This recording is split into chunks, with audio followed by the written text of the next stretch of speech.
কেমন আছে সবাই? আর সুতোপাস কিচেন উইথ ব্লগে আজকে আমি এসেছি হাতে মাখা আমুদের ঝাল নিয়ে। এটা আমার শাশুড়ি মা খুব ভালো বানাতেন, তো আমিও একটু বানাবো, তাই জন্য ভাবলাম একটু শেয়ার করি। এখানে আমুদি মাছ কিনে নিয়ে এসেছি, আমি দেখেছো 250 মতো এনেছি। এখানে ভালো করে পরিষ্কার করে ধুয়ে নিয়েছি। মাথা তো ফেলে দিতে হয় আমুদি মাছের, প্রচণ্ড বালি থাকে। আর সাথে কি নিয়ে নিয়েছি দেখো, পেঁয়াজ কুচি, একটু আদা কুচি, জুলিয়ান করে একটু আদা, রসুন কুচি নিয়েছি, আর জুলিয়ান করে একটু আদা নিয়েছি। সাথে একটু কুমড়ো আর এটা গাজর, আমি এটাকে কেটে নিয়েছি। এটা চাইলে স্কিপ করতে পারো, আমার কাছে ছিল আমি তাই নিয়েছি। টমেটো কুচি করে নিয়েছি, কাঁচা লঙ্কা নিয়েছি, ঝাল বেশি খেলে আরও কাঁচা লঙ্কা দিয়ে নিও, একটু লেবু নিয়েছি। আর এখানে পেঁয়াজ কলি আর আলু এরকম লম্বা লম্বা করে কেটে ধুয়ে রেখেছি। একটু ধনে পাতা, এটা লাস্টে দেবো, কাঁচা সর্ষের তেল। আর এখানে নুন নিয়েছি, যদিও আমি এখানে নুন আর হলুদ অল্প করে মাখিয়ে রেখেছি ধোয়ার পর, তাও নিয়েছি একটু স্বাদ মতো দেবো বলে। এখানে ধনের গুঁড়ো, জিরের গুঁড়ো, আর এটা হচ্ছে গোলমরিচের গুঁড়ো, কেননা কাঁচা লঙ্কা দিয়েছি অল্প, তো একটু ঝাল দেবো। আর এখানে নিয়ে নিয়েছি হচ্ছে আখি গুড়, একটু মিষ্টি দেবো। তো চলো এখানে আগে এটা বানিয়ে নিই। এর মধ্যে একে একে আগে আমি সব দিয়ে নেবো। হ্যাঁ, আগে একটু ধনের গুঁড়ো দিলাম, ধনের গুঁড়ো আর জিরের গুঁড়ো দিয়েছি। এখানে একটু গোলমরিচ দিয়ে নিলাম, ঝালটা তো তোমাদের টেস্ট অনুযায়ী দিতে হবে। আর একটুখানি ইয়ে দেবো, এখন আমি এর মধ্যে পেঁয়াজ কুচিটা দিয়ে দিয়েছি। আর এখানে আদা আর রসুনটা দিয়ে দেবো, কুচি করা আদা রসুনটা দিয়ে দিলাম। আদা রসুন দেওয়ার পর দিলাম টমেটো কুচি, কাঁচা লঙ্কা। এবার দেবো গাজর আর কুমড়োটা।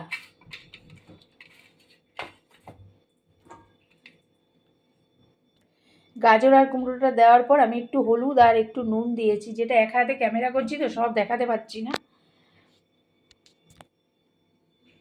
দেবো এই মিষ্টিটা। এবার যে আলু আর পেঁয়াজ করে এটা কেটে রেখেছি ওইটা দেবো।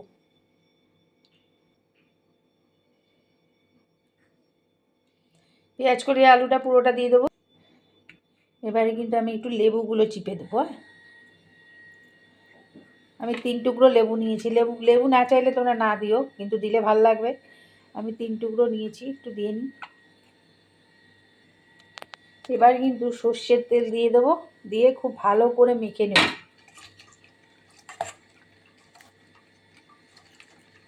সমস্ত মশলাগুলো মেখে নেব। দেখো আমি খুব ভালো করে মাখিয়ে নিয়েছি। আর আমার একটু নুন কম লেগেছে, তাই জন্য আর একটু নুন দিয়েছি, আর একটুখানি গোলমরিচের গুঁড়ো দিয়েছি। এটাও মেখে নেব। আর এরপর দিয়ে আর একটু তেল দিয়ে দিলাম।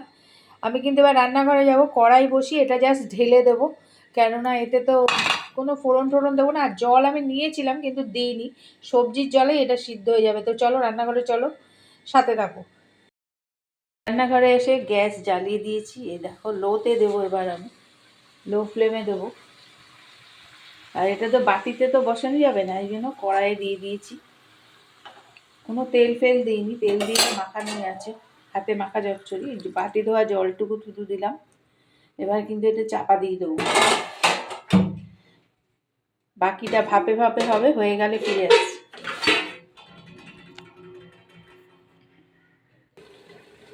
একটু খুলে দেখে নিই কতটা জল বেরিয়েছে।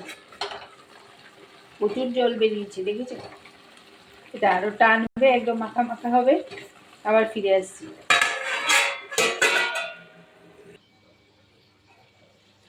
দেখো এটা পুরো হয়ে গেছে, একদম টেনে গেছে। এবার ধনে পাতা দিয়ে দিলাম। দেখো মাছগুলো কিন্তু একদম আস্ত আছে। হ্যাঁ,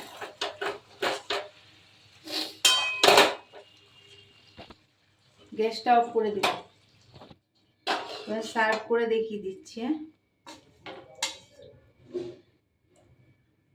হ্যাঁ, রেডি হয়ে গেছে আমার হাতে মাখা আমুদির ঝাল। যদি ভালো লাগে সাথে থেকো, আসবো পরবর্তী কোনো ভিডিও নিয়ে। এতক্ষণ থাকার জন্য অসংখ্য ধন্যবাদ।